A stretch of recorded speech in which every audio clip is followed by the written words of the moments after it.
Well, it's the first day of semester, first day of classes, and you're here. Fantastic. Brilliant. Well done. Give yourselves a round of applause, ladies and gentlemen. My name is Dr. Rob Quick. I'm the chairperson of the department. My first day in the job too, really. So it's special for me as well. You're here, and I think it's great, and I'll tell you why. One of the things that we pride ourselves on doing is that by the time you leave here, we want you to be ready. And when I say ready, half our job is to get you ready for what it's like out there after graduation in the real world. And my friends, what we're doing tonight is a brand new speaker series, and I've been working all summer feverishly with Professor Nick Hirschen, Dr. Nick Hirschen, to come up with what you're about to experience tonight. A speaker series with a difference in the fact that we want you to learn what it takes to really make it in the professional world. And that's why we are absolutely delighted and excited and enthusiastic to launch tonight, the first one, the Reality Check Speaker Series. Thank you. And so, without further ado, I'm going to hand over to Dr. Nick Hirschen to begin and to introduce our first guest. Thank you. Thank you very much, Dr. Quick. So, as Dr. Quick mentioned, my name is Nick Hirschen. I'm Assistant Professor of Communication here at William Paterson University. And this is the first event that we're officially holding as part of our effort to start a Society of Professional Journalists chapter here at William Paterson. Just to give you a little bit of background on Society of Professional Journalists, is the oldest journalistic organization in the United States, founded in 1909. So we are trying to start a chapter to have more events like this, networking possibilities for all of you. And we're calling tonight's speaker series Reality Check, as Dr. Quick mentioned. So tonight, we invite you to tweet along with our discussion with hashtag Hobart Reality Check, if you so choose. And just before we get to our guest of honor, I want to let you know that we're going to have two more of these events. So on Wednesday, October 4th, we're going to have Lisa El Colangelo, who is a reporter at AM New York and a former columnist for the New York Daily News. And then on Wednesday, November 1st, also at 6 p.m., we're going to have Anthony Del Mundo, who is a photojournalist for the New York Daily News. All right, so please join us for those two. And now I'd like to introduce you to our guest. Sarah Armaghan is very gracious to come here today from New York City. And she has quite the extensive resume, so give me a minute to get through it all. She is an award-winning journalist with a pedigree at some of the largest outlets in the New York City market. After graduating with her bachelor's degree in journalism at St. John's University in New York in 2009, Sarah began working full-time for the New York Daily News, one of the highest circulation newspapers in the United States. At first, she pounded the pavement as the Daily News' overnight crime reporter, covering shootings, stabbings, fires, car accidents, and court proceedings. Then she had stints in the Daily News' Bronx Bureau and the Police Bureau, which is somewhat affectionately known as the Shack. In 2012, she went to Newsday, where she was the sole reporter in Rockland County, covering a mixture of breaking news, features, and investigative stories, and she later covered government in the town of Islip on Long Island. While reporting for Newsday, her coverage of illegal dumping in Suffolk County received awards from the Newswomen's Club of New York, the New York Press Club, and the Press Club of Long Island. She recently started a new position as a media liaison at the Metropolitan Transit Authority, specifically working for the Long Island Railroad.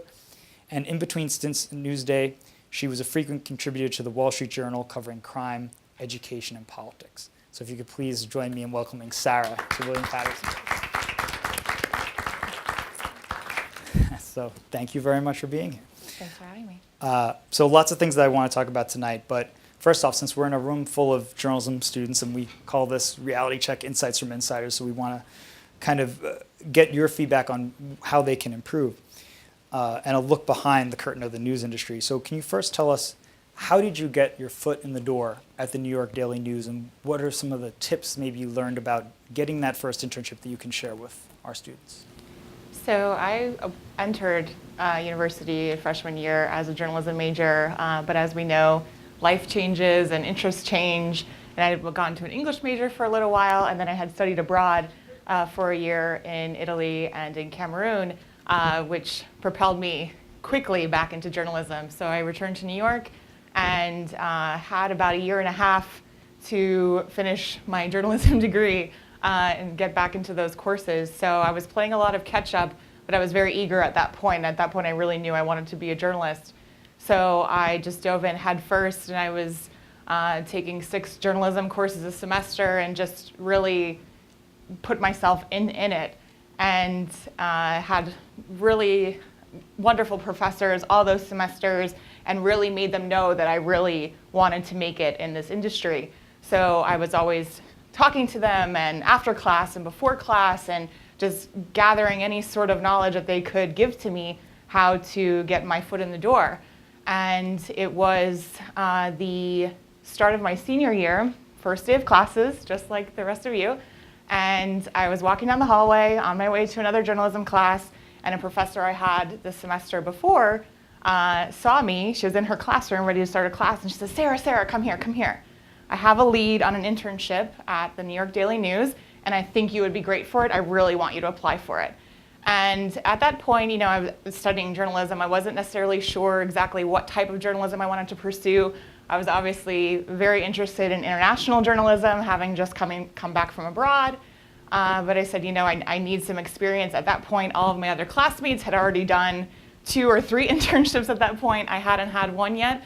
So at that point, I just wanted to put all of my feelers out there and see what would happen. And I actually, that next week, had gotten another internship at a different magazine. Then the Daily News called and wanted me to intern, and I said, I'm sorry, I already committed. I'm taking 18 credits this semester. I'm working. It was not possible for me, but I did not want to shut that door because that was such a huge door that opened for me. So on the fly, in the middle of this phone call, I figured, how can I keep them still interested in me? And I said, look, I know my schedule is very full, but if you have an assignment on any given day, I said, I live in Manhattan. I go to school in Queens. Anywhere from there in between, if you need me, call me. If I'm available, I'll go. And they said, okay, thank you, and hung up the phone. And I didn't know what to expect. I sort of went about my busy day. And a few weeks later, they did call me. Unfortunately, there was a woman who was found murdered on the side of the highway on Long Island. And that day I was on campus in Queens, and they called and they said, can you go? And by chance, I had my car with me that day. I was at the crime scene in 10 minutes and had my first front page story in the Daily News the next day. So it's just a huge whirlwind of opportunity and capitalizing on that opportunity that led for them to call me back the next day and say, look, you did such a had such a good day on that story the first day. We want you to continue on it for tomorrow. So I did a follow-up story again on that murder the next day. And then they had called me for a few additional freelance assignments that semester. And at that point, when I actually was able to get into the newsroom and talk to some of the editors for the first time, so they had actually sent me out on these assignments without meeting me first. So they did put a lot of trust in me. But when I finally was able to meet them face to face and talk to them, I said, look, I really want to have a way where I can be in here more often rather than you just calling me for random freelance assignments. So while taking away the freelance pay aspect of it, I offered to intern for them 3 days a week. And they said, yeah, of course, please, we'd love to have you. So the second semester of my senior year, I started interning 3 days a week for them, sometimes even more on the weekends. If they needed it, they would call me. And that led to my full-time employment upon graduation. So obviously you went from being a journalism student very quickly into being a journalist. So what were some of the things that were different from the classroom experience where maybe you have a lot more time to work on certain assignments, or your professors are more understanding than an editor might be? So what were some of the harsh truths that you've realized when you became a full-time reporter? I can say probably my news writing 1 class, our professor had asked us just to go down to the cafeteria and talk to people. And we were all so afraid. What do you mean talk to people? Talk to strangers? Why? I don't need to talk to them. Why do I need to say something to them? And I remember that first time we ever had to do that, and I just thought it was weird. But I figured that this is what journalists do. It's not weird. That's their job. And at that point, I sort of was able to take my time with it and look around, find a friendly face who might want to talk to me and not, just brush me off. And when it came to the Daily News calling for assignments, you just don't have time. They just tell you where you need to be, when you need to be there, and you just really have to be ready to hit the ground running. And luckily, again, go back to that first assignment that I ever had, there was a reporter there who was working for Newsday, which would have become my future employer, who was very gracious and sort of helped me navigate the crime scene. But I didn't have a press pass. I didn't know where I could go, when I can go there. I just told the officer who was blocking off the street, I said, look, I'm a reporter. It's my first day. Please let me through. And I think he had a little sympathy for me and said, okay, fine, just go. But it was just a lot of trying to use my intuition, trying to use what I learned in the classroom, asking colleagues from other news outlets, look, you've been in my shoes before. You know that your first day is a little bit nerve-wracking because you want to deliver, you want to produce, you want to give your best work. So I feel like using all of those things together really helped a lot. But it's definitely much different from the classroom. The way I think of it is that when you're in the classroom, you're learning sort of the hows and the whys of the job. But you need to take that and translate that into actual working mannerisms and how you go about your daily positions. And there's a lot more learning on the job that happens after you leave the classroom, because it's where you have to apply the stuff that you learned in the classroom. So it's definitely a twofold approach to understanding how to become a reporter.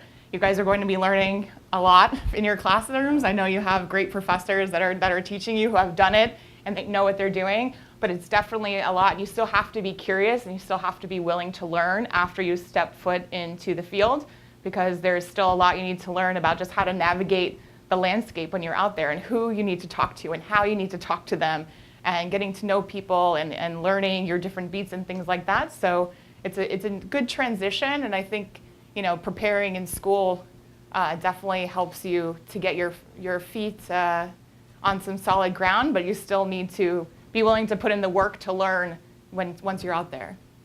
And you started at the Daily News a few years after I did, 2009, right? And so I started in 2005, but I was full-time more in 2006. So I'm wondering, we came in with a lot of the same crop of interns and young reporters, and I'm always curious to ask reporters who succeeded, who got full-time employment, what were some of the mistakes that you saw young interns make that our students can avoid? So I think one thing that I see quite often, and not just in young students, but also when people have been doing it for many years, is just not being prepared. I think when you're a reporter, it's lovely to have a goal in mind about what you want to write about long term. And after many, many years of doing general assignment reporting or maybe getting put on some beats that you necessarily never thought you were going to be, maybe later you can sort of work your way into the niche or the beat that you want to be writing about. But especially in the beginning, you're going to be covering everything that you see in a newspaper or on a newscast, or you listen to on the radio, or you see on the internet. You're going to be covering all of that. So having knowledge about everything is really important in this job, because the worst thing is when you are at a news conference, or you are on a crime scene, or you're at some sort of event, and imagine, it's there's a big announcement being made by an elected official, but it has something to do with an issue that has been going on for a long time, and there's only a certain amount of time or a certain amount of questions that some people are willing to take from the press. So if you go in there and you ask sort of a question that's been asked and answered and reported repeatedly, it not only upsets the rest of your colleagues because it's an opportunity for a missed question, but it also makes you lose your credibility a little bit in the eyes of the sources that you're trying to get to give you information either after the meeting or after the news conference or on the side. So it's really important to know a little bit about everything, and I think that's one of the things I really love about this job, is that I feel confident that I can say that I know a little bit about a lot of things. So that's just something that's really interesting about this job. You can go into any room and any level of professional or person, and you can have a conversation with them because you sort of understand where they come from and their background, and you can talk to them sort of on the same level, which is a really interesting thing about journalism. But I think for young reporters, it's just reading and listening and watching and knowing what's happening in your own community, in your own backyard, reading the local papers, reading the city papers, reading national papers, looking online, looking at the news, reading journals, just getting that knowledge about what's happening around you, so when an assignment editor calls and asks you to go to a meeting on fracking, you have some sort of idea what fracking is and where does this particular state legislative body stand on it, and that way you can better prepare yourself to ask the intelligent questions that will help you propel the story forward and help you deliver a better product to your editors. I think there's also a fine line there sometimes between making a positive impression on your editors, which we all want to do when we start out, and then standing up for yourself sometimes when they're asking too much of you. One of the issues that was at the Daily News when we started was payment of interns. You start out getting college credit, and then you graduate and you don't really know, can I ask for money? You kind of want to do it for free because you're getting the bylines and the experience. But then a lot of Daily News reporters during our time there were what they called permalancers. They're freelancers that are permanently freelancers. They're not getting health benefits. They're not getting holidays or any weekends or any of those. They're kind of forced into these weird situations. You have to work all the time. So how do you balance that? I can, now looking back on it, we always have 20/20 hindsight. I wish I had done things a little bit differently. But as you said, I was so excited to just be in the mix and hopeful that this was going to be leading to the launch of my career. So it is difficult in the way that journalism is changing now. And I think the bottom line is that all news organizations are trying to find a way to make money and make sure that they stay profitable. And there's cuts and there's layoffs and there's a lot of things going on. So it's a lot of journalists in the last 10 years since I've become a reporter. It's all about survival. So you never want to. I feel like the sentiment back when we were starting out is that we didn't want to sort of push the envelope a little bit too much because there's always somebody, 10 people behind you, willing to do the work for less or for nothing. So it's a very delicate balance, but I do firmly believe in standing up for yourself and standing up for your payment. I believe New York City has just addressed this issue and strengthening their freelancer laws in terms of the amount of time that they're mandated to pay their freelancers because it's an industry-wide issue. So it's always a very delicate balancing act, but I feel like that's just part of learning how to be assertive as a reporter, as a journalist, and knowing that your work is worth money. You would never see an artist paint a beautiful photo and go out on the street and give it away, unless they were feeling particularly nice that day. But it's just not how the world works. People don't work for free. So I think it's important while you're in college, to negotiate however you can for future employment. And I know that a lot of most internship programs, they do just accept the college credit. But for afterward and becoming a permalancer, I was a permalancer for, I would say, about 2.5, almost 3 years. So basically how that works is just, you get paid for the hours that you work. You don't get vacation time, you don't get sick time, you don't get holidays, you don't get any other benefits, no health benefits or anything like that. So it was really difficult financially for a lot of us to deal with that. But, as any resourceful reporter does, you make it work. And, I was still able to live in Manhattan. I didn't have the greatest apartment. It wasn't that I was living the high life, but I was living a life that was comfortable for me while allowing me to do what it is that I really wanted to do. So I think that there's a certain element of needing to understand the sort of grunt work that has to go into your first few years of being a reporter. It's great. You can look at all the fabulous people on TV with their hairdressers and their wardrobe and their makeup, and it looks great, and they make all this money. And that's wonderful, but, maybe that's something obviously people have to work toward, and it's very limited chances of making it to that level. So I think it's just a reality check about, understanding what it is about, but also making sure that your editors know your worth and know that what you bring to the table is fueling their websites, it's fueling their views, it's fueling their clicks, it's fueling their viewership, and that does mean something. So, I feel like once you're in a place and you have an editor that maybe you work with more or you get along with more, there's always opportunity to have a one-on-one conversation and just say, look, this is the work that I'm providing. Please, let's try to sit down and hash out an agreement so that I'm fairly compensated for the work that I'm bringing to the table. And I feel like anytime I've had those conversations, my editors were very receptive to that because they understand, because they were in my shoes at one point, and they know how difficult it is, and there are budgets, and they have to stick to them, which unfortunately doesn't always work in your favor. But just knowing that you are standing up for yourself really puts you in a favorable light to your editors, because that shows your strength and that shows your dedication to the publication, which really, I think, helps in the long run for your career. So moving on from working with editors to working with sources. And how do you develop sources, and just some of your experiences.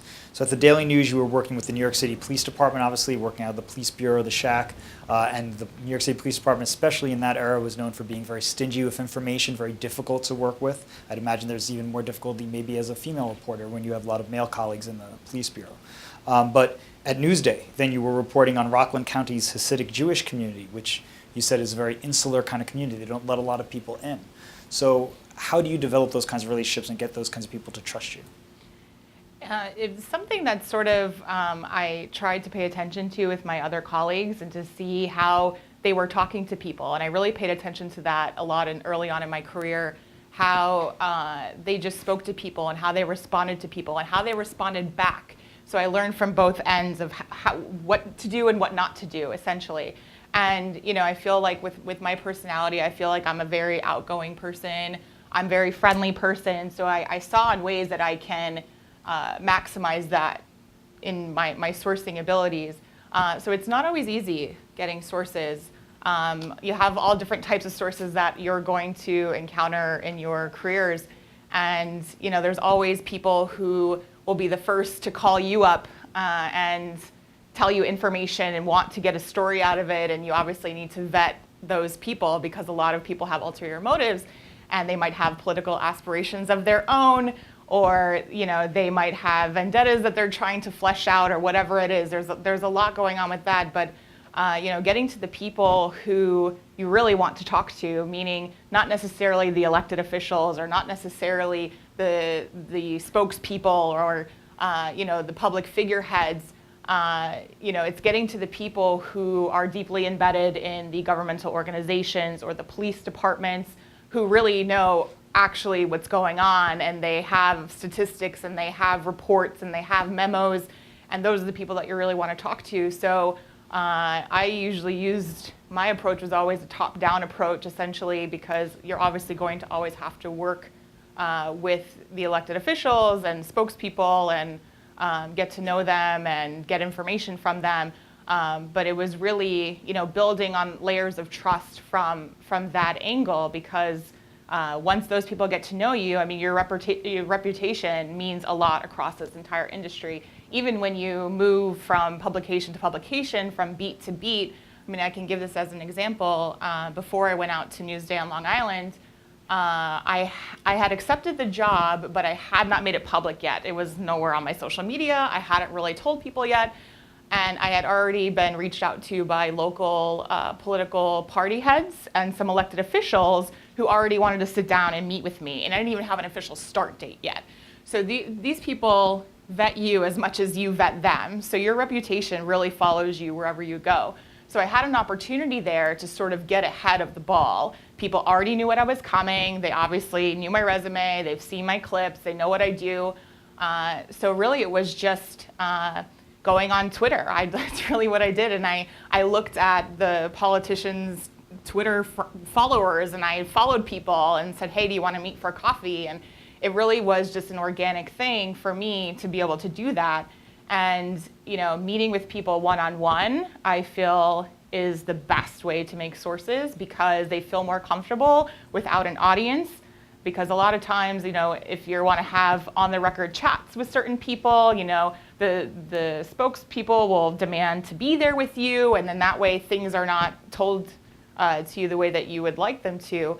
So a lot of it had to do with me just making myself available to these people and letting them know, my interest in being a reporter is that I really care about making this part of the world better, and I want to know what your issues are, and I want to know what's happening, and I want to be in the know.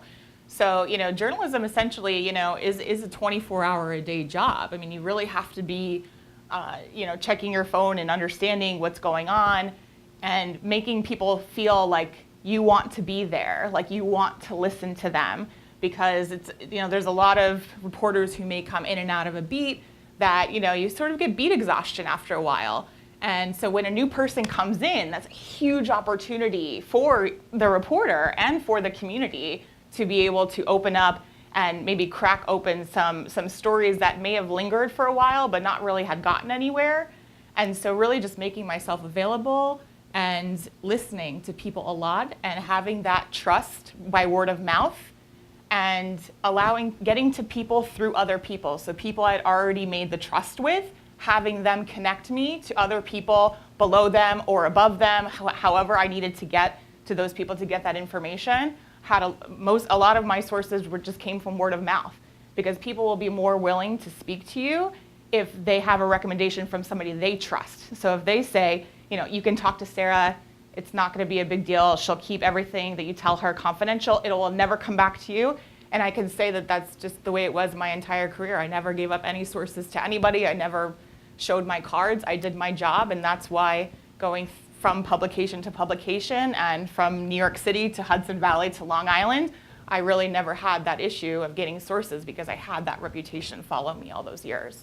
It's like any relationship, it takes time to build, right? And you have to have other people vouching for you, and then eventually, you get into that sweet spot where then everyone's trusting, and that works. And you were mentioning your personality is very bubbly, very outgoing, and we've been talking before this event about the unique challenges that female reporters sometimes face, especially when you are very outgoing, and then certain sources may misinterpret that as being flirtatious. And then you have these sorts of awkward situations with sources sometimes. You don't want to offend them, but then you also have someone who's asking you out and you're just looking for a professional relationship there. So how do you navigate those kinds of waters as a female reporter? I feel like, unfortunately, women have experience thwarting these kinds of advances in our daily lives. Reporters are not. So I feel like as a reporter, though, it is amplified because you're trying to have professional relationships with these people, and you don't want to burn bridges, but you also want to be assertive, and you want to let people know that you are there for your business and for your business only. And it can get very dicey at times when someone might be relentless, or they say that they're just joking, but they continue it. I think that there's definitely room for very frank conversation and just say, I really would appreciate if this would stop, and I really just want to be professional with you. I don't want it to go past that, so please respect that. And if you respect our relationship as a reporter and a source, then we can keep going. And if not, then this relationship is over. And I've had to have that conversation in the past, and sometimes the relationship had dissolved. And that's through no fault of my own, but it's just when when your comfort level has reached its max, and you as the reporter have the power in that situation to control the way that it goes. And I think the way that media is now, and social media and camera phones and recorders, I feel like people are a lot better at not trying to cross that line as they were maybe 10 years ago. But I think, that's obviously, if you are a woman in a newsroom and you are close with another woman in the newsroom, be it an editor or a supervisor, definitely talk to them and get their opinion on what it is that you should do and how you should handle this particular person. Because I feel like, if you tell somebody and they can help you go through it, because chances are they have gone through it themselves, there's ways to just diffuse a situation. But I think it's helpful also to get the ear of somebody who may have been there or who knows this particular person and can help you understand and navigate those, weird waters that you get into, because sometimes it can be somebody who you really do need to deal with for your beat. But there are ways around it, and I feel female journalists have always done a great job at understanding how to handle these types of situations, because, as female journalists, we are assertive and we are out there, and you just have to keep moving and do your job. Yeah, I think it was a a rude awakening for me when I started speaking to a lot of female colleagues and realizing that they had those kinds of issues, and not just with sources, but if maybe you can even talk to dealing with it from editors. And not just unwanted advances, but just not being treated maybe as equally. And how do you, again, be assertive, but you also want to keep your job. You don't want to say the wrong thing. So were there ever instances at the Daily News, at Newsday, where you felt you have to speak up in a different way more than a man did, or something to equal that playing field? I think I've been lucky in that I've been in newsrooms where there are a lot of women who are in high positions, and I've had tremendous female editors in my career that I'm so grateful for, because they've become mentors and are still mentors to me. So I think I'm happy to say that because women have made such great advances in this industry and have demanded a seat at the table, that the playing field has been leveled. I can see competition a lot between male and female reporters, and differences of attitude. But at the end of the day, I sort of am able to you're there to do your job. You know what I'm saying? And I feel like how other people's attitudes, they can handle their own job. I mean, as long as it's not affecting you. So I guess I've been in places where I feel like I've been respected as a journalist, and not necessarily singled out in one way or another as a woman. Yeah, I mean, I think that's good to hear, because we often see in journalism programs like ours, they may be predominantly female, but then when you get into the professional journalism world, that somehow does not translate. So we may have 70% enrollment female, but then when you get into the newsroom, it's 70% male or female or something like that. So that's good. But just getting into some of the memorable stories that we were talking about that you've reported on, and some tips that maybe you can give our journalism students about how you went about reporting these. So we talked about probably one of the more memorable ones you wrote in 2009. You were assigned to one of the biggest stories of the year. This is when Tiger Woods, the renowned golfer, had crashed his car and ended up in a Florida hospital. And the rumor was that he had just had an argument with his supermodel wife, and then ended up crashing right outside of their house because he had supposedly been seeing a mistress. And then as the weeks went on, there were many mistresses. But Sarah was the first reporter to speak to the first mistress. Rachel Uchitel is her name.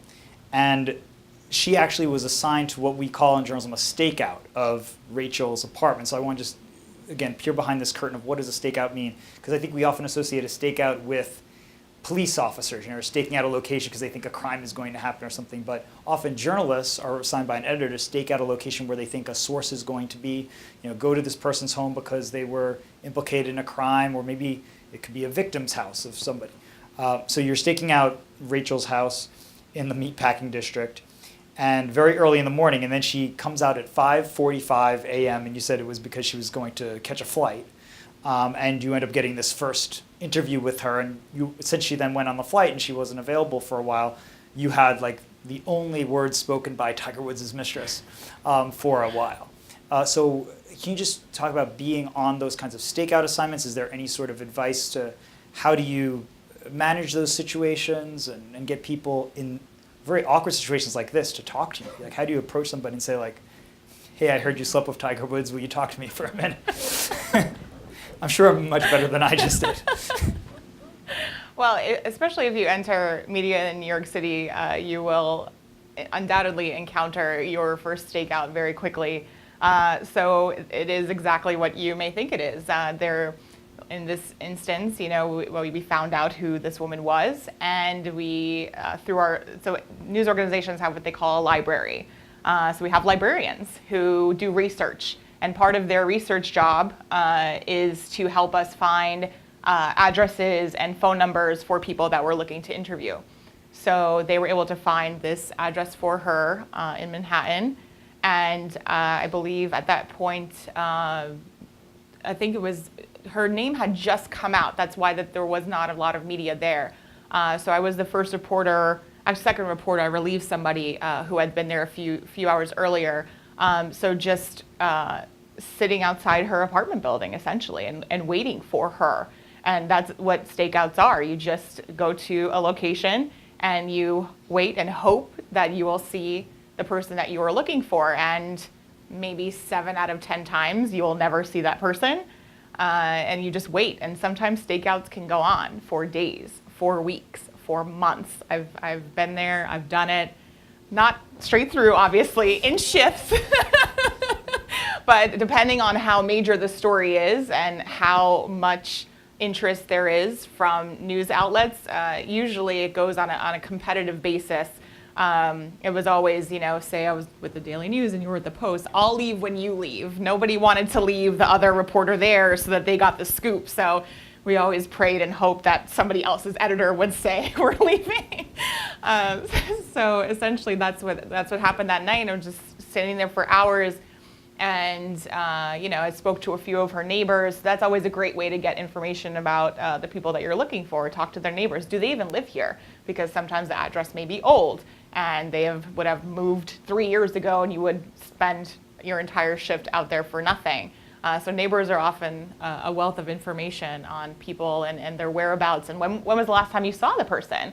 Are they home? Are they not home? Can I expect them? Because as you can imagine, if you don't see somebody for a few hours, you get a little bored, and it's tiring. It's tiring to just watch a door for hours hoping that you see somebody. But in essence, it's really a big part of some stories to do that. So luckily enough, Rachel, she walked out of her home at that pre-dawn hour to walk her dog. And I sort of just walked with her as she walked her dog, and she was gracious and she was friendly, and she just, said, I would love to talk to you, but I can't. And she just, I'm walking my dog before I go to the airport. I said, okay. So she walked back inside. A few minutes later, emerged with a suitcase and hopped into an waiting cab and left. So that was it, just, maybe 8 hours of waiting for her for 2 sentences. But my editors were happy, so that's all that mattered. So that's definitely something that I had done a lot, especially during my time at the Daily News, a lot of stakeouts and a lot of different stories. And some of them really paid off. I've won an award off a stakeout, actually.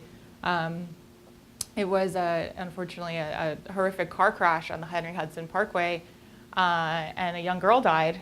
And at that point, it was the same issue. I think from a police source, I had gotten the name of the girl and where she lived with her father. So again, I was the only reporter that had gotten there maybe 6 a.m. that morning, and the crash had just happened maybe 5 hours earlier.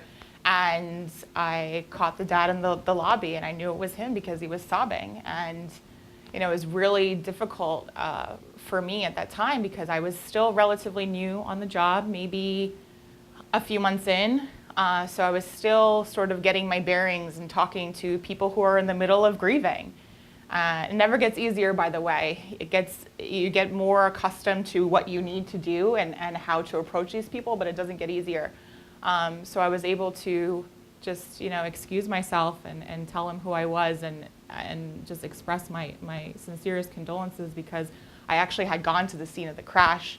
I was able to, so I don't know if you're familiar with the Henry Hudson Parkway, but in some areas, especially after Riverside Park, there's no way to get down there from a walkway. It's just a total cliff filled with vegetation. And the photographer I was with that night and myself, we rolled ourselves down that cliff to get down there to look at it, because we heard it was bad, but we didn't know how bad. And we saw how bad once we got there, and we saw the car overturned, crumpled, a baby seat and a carriage. It was bad. It was really, really, really horrible to see that. So at that point, we knew it was horrific. And then we had found out that this young girl had died. And so I was already feeling it. So I feel like he was more willing to talk to me because I was able to have that empathy toward the situation that he was going through. And so he had given me an interview about how he was feeling in the moment and his daughter and what had happened. And it ended up being a very emotional story for me to have to do. But it was a very important story at the same time, because I'm not sure if you're familiar with Leandra's Law. So that story had led to that passage of that law in New York State. So it was a horrific tragedy, but some good had come out of it, and Lenny Rosado was the man who was a crusader in that effort to get that law passed. So It was a horrible, horrible story to have to report on, but as you can see, journalism changes things, and I feel like, you don't necessarily see it in the moment, but if you stick with it and you keep pressing hard on stories that you and your editors feel are important, good change can come out of some really bad situations.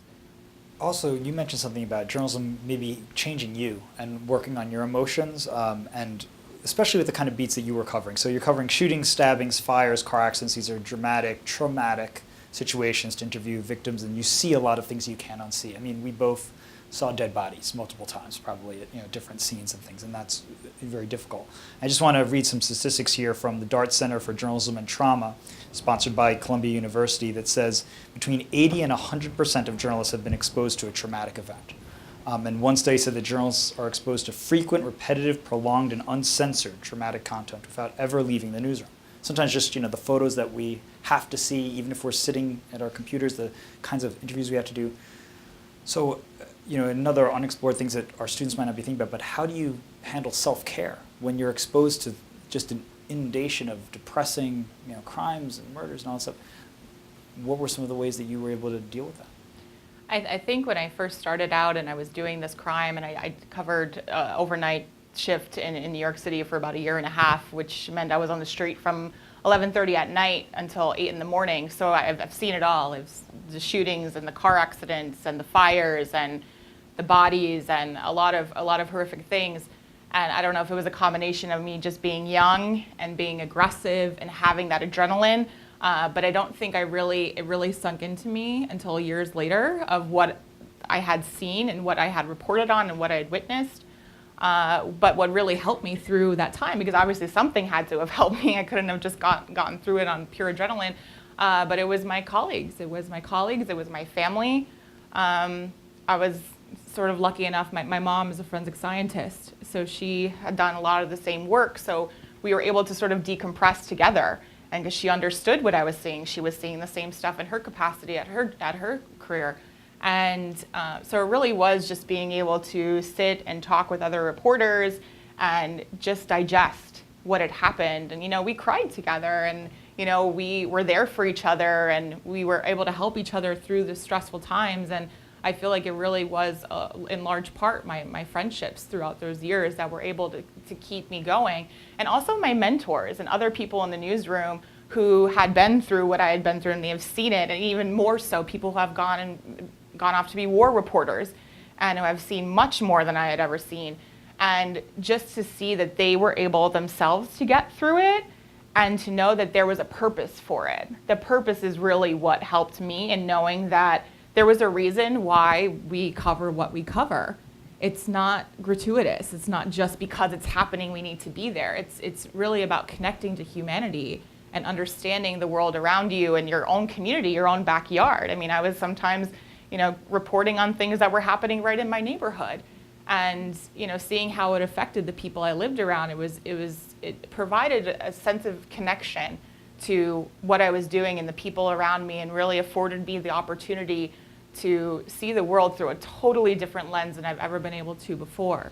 So now looking back on it, it's extraordinary that any reporter can really get through those times, but I think it's a mixture of all those different elements through friendships, through talking about it, through crying about it, through just being there for each other and seeing that other people have done it and they've done it for good reason and good things have come out of it. All of that really helps you to get through the day.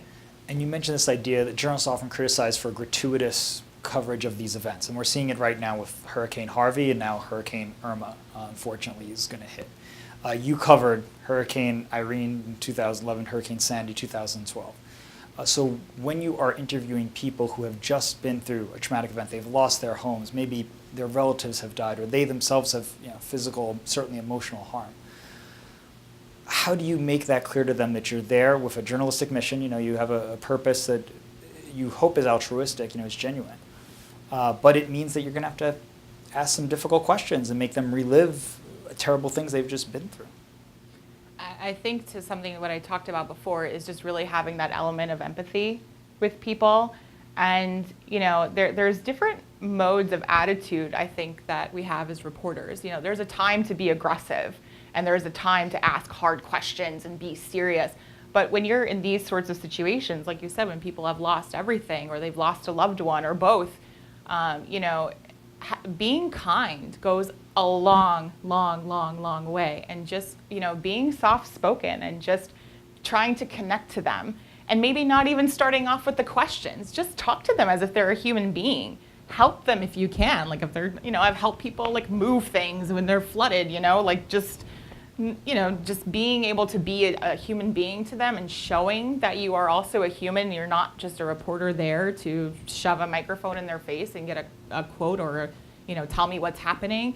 I feel like that definitely goes a long way with people because they're also in that moment. They're reacting and they're taking it all in and they want to know that there are other people out there who care. And if you can relay that as a reporter, because I feel like that's why we get into this business, we care. We care and we want to be there and tell people's stories and allow that to be disseminated through the world so other people can connect to it from afar. And I feel like that's happened to me. But I remember covering Hurricane Sandy, the aftermath. That was when I was in Rockland County, and it was a very underreported section of New York that had got hit very hard along the Hudson River. I know a lot of the conversation was more along the Atlantic coastline, but a lot of people in Rockland lost, a whole trailer park wiped out. 100 families, everything, all of their belongings were gone, their homes were gone. And so I'd spent a lot of time in the weeks after doing that, and I had encountered some angry people, people who maybe it was a house that they didn't have flood insurance on from when Irene hit. There's so much red tape that you need to go through after a disaster one time, and you need to meet deadlines with paperwork, and if you miss the deadlines then you can't get flood insurance, then it happens again and it's all on you to rebuild your entire life on your own. And I encountered a man like that, and he was really angry when I approached him, and so I just sort of held back because he didn't tell me to leave. He was just angry. And obviously I can understand that. I sensed his frustration, and I just kept talking to him as if he was a person, not asking him questions, just asking him how he's doing, like what's going on. Do you have a place to live? Do you have somewhere to be safe? Those types of things. And I always carried around phone numbers of area shelters and the Red Cross. Do you need me to call these people here are the numbers? Just being that sort of connective person for them to the outside world, because a lot of times in these instances people can feel very alone. So if you connect to them in that way and just sort of try to get them comfortable, and again we talk about that element of trust. It happens in these situations too, not just necessarily getting a giant scoop on something, but just talking to a normal person, just developing that trust, because you're a stranger to them. They have no idea who you are. I've constantly got asked for my press credentials. Who are you with? Am I sure you're with a news agency? And they're scared. But I think being a human and showing that empathy and being there to connect to them really goes a long way in helping you do your reporting. And I have a few more questions. I just want to let the audience know that we're going to do a Q&A. So if you do have questions, then you should start probably lining up at the microphones in the center aisle, and we'll make sure that we get to you. But the news industry, we hear a lot about all the changes that it's undergoing. I was in class today encouraging students to be involved more on social media. And during your time as a reporter, we kind of went from, you come into the Daily News at 2009. This is just the start. I think that's the year that Twitter began. And like a year after Facebook, a few years after Facebook or whatever. So you're getting into using Twitter as a reporting tool, sometimes to get information, also certainly a promotional tool to disseminate all your content. So what ways can students expect to have to use social media in their journalism jobs, and how did you work with all that? I think it's always evolving on a day-to-day, case-by-case basis, especially as technology is evolving. I had latched on to Twitter very quickly early on in my career. I love to live tweet everything. And I'm sort of a rapid-fire tweeter. So my editors came to expect that from me when it came to public meetings or press events or things of that nature. And not just from my editor side, but the readership loved it as well. For people who weren't able to attend meetings, they were able to get a play-by-play of everything that was happening and all the topics that were being brought up and everything that was being said and promised by elected officials. They found it very helpful according to the feedback that I had gotten over the years.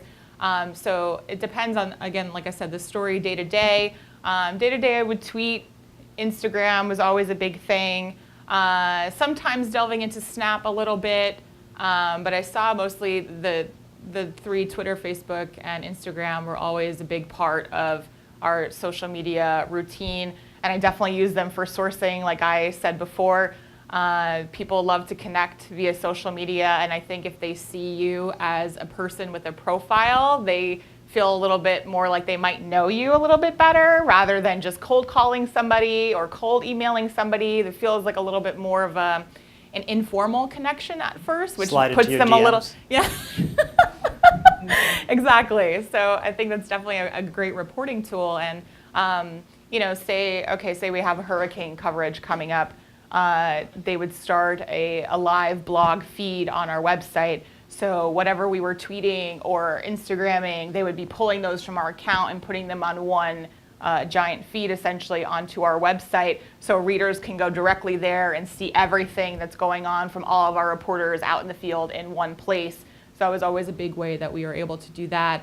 And Instagram, there was always social media teams that were pulling things together and pulling stuff off of our Instagrams and doing Insta stories and all things like that. So there's a lot of really great creative ways that you can use social media in your everyday reporting, whether it's for something that's a serious story or something that's fun, or even just out and about in your reporting days. I found that a lot of our readers like to see that I was out in the community and I was just there. People love to know that because they feel like you're actually invested. So just, tweeting a video of some crazy waves down at the marina when a storm is coming through and things like that. Just like fun little things to show off your beat and do stuff like that. So there was a lot of ways that we use social media in our everyday and then our big event reportings. How about just setting up your social media profile? Because obviously there's a lot of students who may have a social media profile they set up for their friends, mostly in their family, and now they're transitioning it to being a more professional thing. So any tips there on what kind of photos to use? What should your Twitter handle be? We see sexy guy 82, and that's obviously not the best. Well, I guess it depends what you're covering. But, are there certain tips that your Twitter handle is your last name and your first initial. And so if you do have a common name, right, you can always use a few numbers or an underscore or something like that to get it. But just those basic kind of things, how to set up a profile. Sure. So I think just for building your own brand, if you can use your name in any capacity, that's the best thing to do, because obviously unless somebody knows your Twitter handle, they're going to be looking on a feed and they might not know who you are, but at least your name will come up. So name recognition is a huge thing. And also, if you are working for an organization or you are a blogger in your own right and you get picked up and your profile gets verified, I think it's really important to have a handle that has longevity to it, because once you become verified, if you change your handle, they take away your verification sign. So choosing something off the bat that you can use throughout your career, which is why I think your name is probably the best bet, because unless you're changing your name well, a lot down the line. They pick their name and then they might put WPU after it for William Patterson University, but maybe that's not the best idea, because then when they graduate, then you want to have that consistent brand, or don't put the name of the company that you work for, because a lot of our colleagues did that, NY Daily News or something, then you end up leaving. So yeah, you want something that's consistent, the same follower base and all of that. Just to go back, since it seems like we have a shy audience and we don't have a lot of questions yet, but a change that happened very recently to our former employer this week. Right, so on Monday, the Daily News was sold to Trunk, which is the former Tribune Publishing, and they are now Tribune Online Content. That's why it's called Trunk. But based on your experience in the industry, where do you see these sorts of news outlets going? And do you think that how can journalism students give themselves the best chance possible to get a job at changing media like that? It's not the old school, I work at a small newspaper out in Iowa for a few years, and then I go move up to mid-sized paper, and eventually then I have 50 years at the Daily News. So some thoughts on that? I think the most important thing is just to be versatile. Just be willing to learn everything that there is to learn, that your professors want to tell you about, and just being knowledgeable about it, things that you learn in your internships. I don't really know if there's any such thing as just a, niche reporter, I only do this anymore. It's, I've seen people in newsrooms that I've worked in who have been there for 30, 40 years having to relearn a lot of ways that they do their journalism. And digital is obviously huge, and they're always looking for new ways to get news out there, whether it be via social media or different ways that you can package a story online with graphics and interactive elements and charts and maps and graphs and data banks and all these different things. So just really being able to sort of navigate all of those different facets, and like as I touched on before, just different subject matters. I think editors want to be able to move reporters around a lot more than they did before, where sometimes I feel like many years ago people would stay on the same beat for decades. I don't necessarily see that happening anymore. And also I feel like because new generations of reporters want to move around and do different things, that's how I felt. I mean, I went from cops and crime to politics to environmental. I mean, it was all over the place, and I loved it because it was always a new challenge, something new to learn. So I think just being adaptable and versatile, and I think that's what editors are really looking for now, people who are not afraid to do new things, and say like, oh, well, I don't really do that. Like, that doesn't fly at all with anyone ever. So just being willing to learn. And I think, editors really appreciate that if you ask questions and just say, hey, like, how can I do this? Or what can I do differently? And just talking amongst your professors and your colleagues and people at your internships, and just getting to know a lot about the current journalism industry, and come up with your own ideas. I mean, journalism right now is all about innovation, and people are trying to find ways to make journalism more appealing on a daily basis in a way that makes money. So I think that's a huge way. And if you have great ideas, don't ever be afraid to bring them up, because I feel like journalism is an ideas-driven industry, and I think editors are really looking for some bright young talent to bring that to the table. Sure, and we do have a question from Dr. Peck, so please. Hi, I'm Diana Peck. I'm a professor here in the department. I'm curious about what was it about Cameroon that reconnected you to journalism?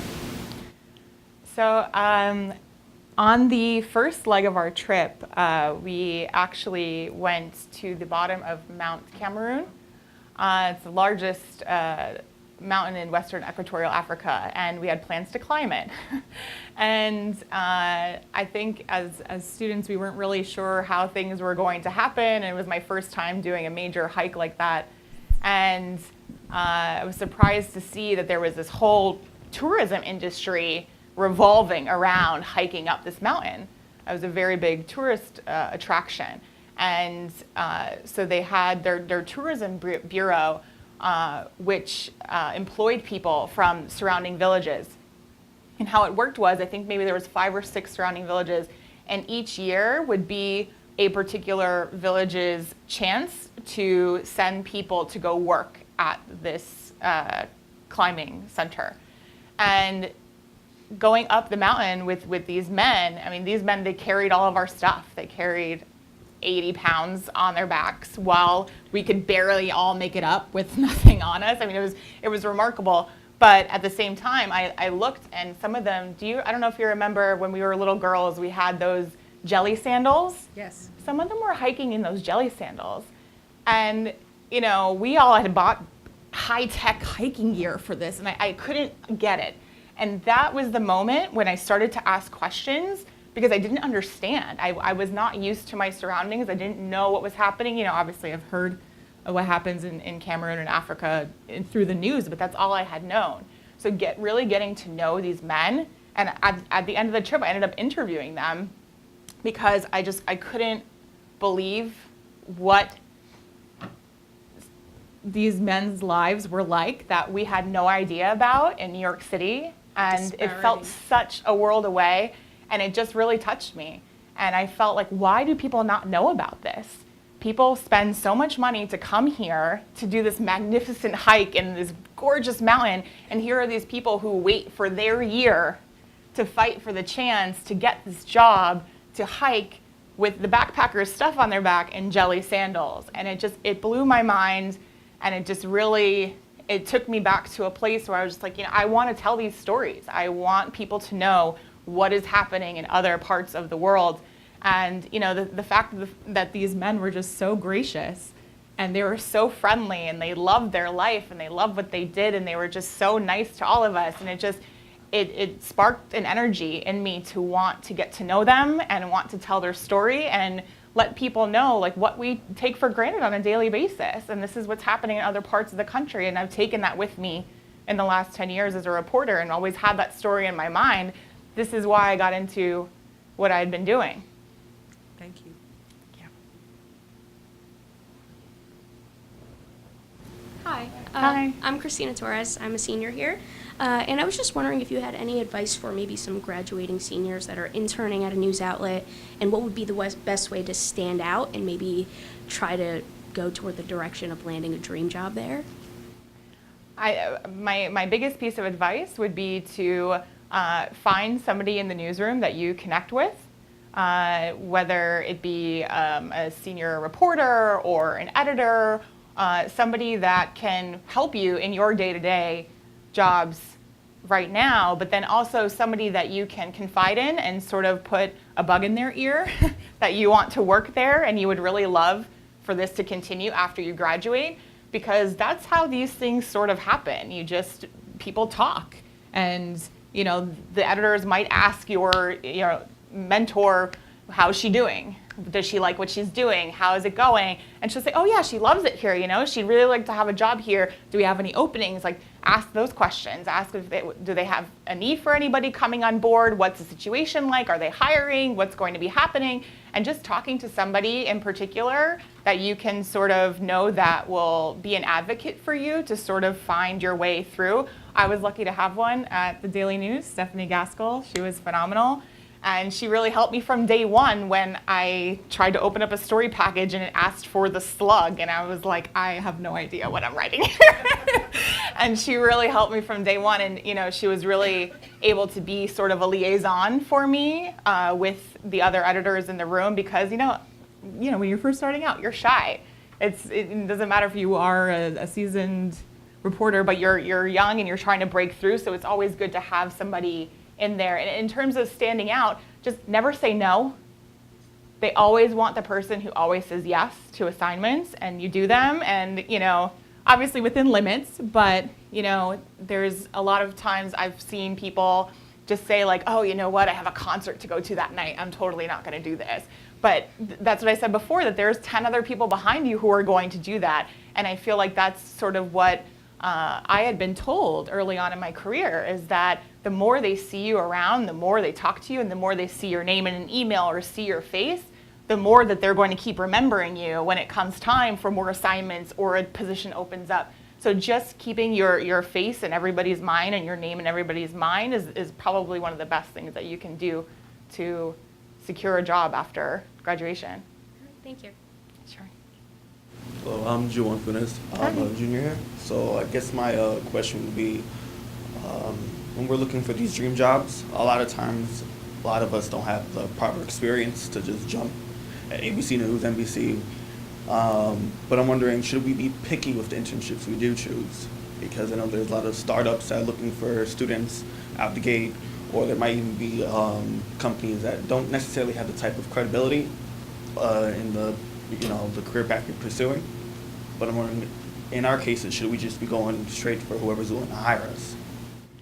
I would say, obviously, weigh your options. If you have multiple offers for internships, you should talk to them and figure out where you feel like you might be a better fit at. Because it doesn't necessarily mean, obviously name recognition is great, but I can say so that first internship that I had gotten that made me essentially decline the first Daily News internship, it was at a magazine called Broadcasting and Cable Magazine. It was a trade publication. I certainly had never heard of it before. I've heard of it. But I'm a nerd, so it doesn't matter. But I took it, and you know what? After that internship was over, it was I had one semester left to finish my degree, and they offered me a job. And I had to turn it down, though, because I said I have to finish my degree. I just can't, and they needed me to start immediately. So, even though it wasn't necessarily, I never thought I would be reporting on broadcasting and cable news, but would I have taken the job if it was offered to me in a different time? Yeah, sure. It was a great place to work. I learned a lot of good things. I had worked with a lot of people who have gone on to now they're senior media writers at Politico and a lot of great people. So don't discount places just because maybe they're not the ABCs or the CNNs of the world, because there are a lot of great people and scrappy people who work in startups who can really teach you how to be scrappy and things that you'll know. And you can always do great work wherever you go. And I feel like employers look for what you did, not necessarily who you've done it for, especially when you're just starting out. No one's going to look at your resume when you're 25 and expect to see all these big names. They want to see that you've been working and you've made a difference at the job where you are and you've come up with ideas and you've done good work. I think that's really what these employers tend to look for. Thank you. Hi, my name's Abby. I'm a sophomore. So when you were talking about earlier about being prepared when it comes to like a news conference or a scene or whatever it may be, I was wondering how you know that you're coming with factual and like non-biased information. Because like specifically, I'm like a political science major. Like that's what I want to, like my niche doesn't want to do.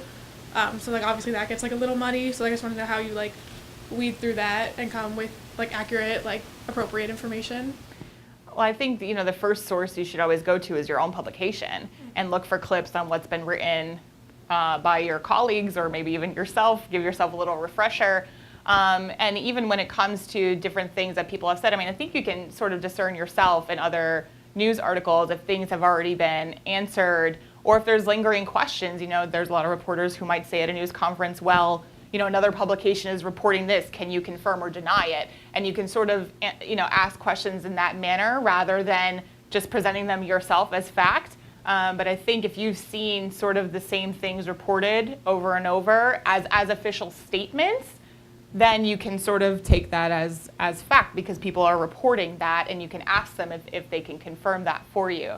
So I think there's a way to do your research and understand just to get a general knowledge to be able to ask your own questions to answer sort of those things you may not be sure about or familiar with. And there's always opportunity after a news conference or after an interview to take either that person or their press secretary aside and say, hey, can I have a little chat on background? I just want to make sure I have these facts correct. I just don't want to be mistaken. And more, 9.9 out of 10, no one will ever have an issue doing that because if you just present it in the way that you want to be accurate in your reporting, they'll be more than happy to do that because they want you to be accurate. They don't want you to perpetuate any falsehoods that may have been reported elsewhere. Thank you. Welcome. So we're going to have to wrap up soon. Before we go, obviously we should talk about your current job because you recently left Newsday and work as a media liaison for the MTA, Metropolitan Transit Authority. So a lot of journalism students end up in a field like public relations. So what sort of skills translate from journalism to PR have you found? I know you're only 2 weeks, right, into this job, but so far, what have you seen that applies? I can say so much about what is applied to my position because if you think about it, when reporters call asking for information, I don't have just this magical scroll sitting next to me with all the answers. It just doesn't exist. So I have to find the appropriate people to call and to ask these questions. And a lot of times, reporters may just send in a request, a very vague request, like, oh, I want to talk about Penn Station or something. What does that mean? And it's just using my journalism skills, I know what reporters are going to ask. I know what their follow-up questions are going to be. So for me to make my job easier, and also, if I'm speaking to an engineer or somebody in planning or some department, they're busy, they're doing their job, so they have to take time out of their day to answer my questions. So I like to be able to come up with all of the perceived possible questions that reporters may be asking to do their story. So a lot of that sort of intuition has to kick in, like what might they ask again later on. So that's a huge part of it, is doing a lot of my own reporting. And like I said, this is sort of a new beat for me too, getting to learn the ins and outs of a new organization. And it has to do a lot with writing, press releases and things like that, which obviously follow AP style, and you have to know a lot of these things, and it's just the same thing. Like, my boss doesn't want to get something from me that has errors in it. I need to be factual. I need to be correct. My style needs to be perfect, and it's just a lot of these different things. And getting source is a huge thing too. I mean, meeting with a lot of department heads, and I had to use some of the same skills about being personable and just being friendly, and making them want to be available when I need to ask them questions. Forming good relationships is such a huge base of both careers, I think. And because now I have to sort of from the other side form good relationships with reporters who are going to be asking questions and trying to understand the flow of things. So there's a lot of parallels between the two industries for sure. Yeah, I think it's important for our students to remember that especially when we hear all of this, print is dying, the news is dead, which is not obviously completely true because you worked in it for a long time up until very recently, and you see that some of it is thriving. But that the same skills that you learn in journalism classes, you can always apply to other career fields. So thank you very much. I want you to stick around for a second because I have something special planned for you. But before we do that, I just want to remind you all again, we're going to have two more guest speakers that are going to be coming. Wednesday, October 4th, Lisa Colangelo, reporter for AM New York, former columnist from the Daily News. Wednesday, November 1st, we're going to have Anthony Del Mundo, who is a photographer from the New York Daily News. But we want to thank Sarah for being our inaugural reality check insight from Insiders speaker. So Dr. Quick, and if was going to come up here to thank you with something. If we could also have any of the students here who are part of our SPJ chapter come up, because we'd like to take a photograph with all of you. And if Caroline, you could take our photograph. Well, first of all, can we just show our appreciation for our guest speaker tonight? Thank you so much.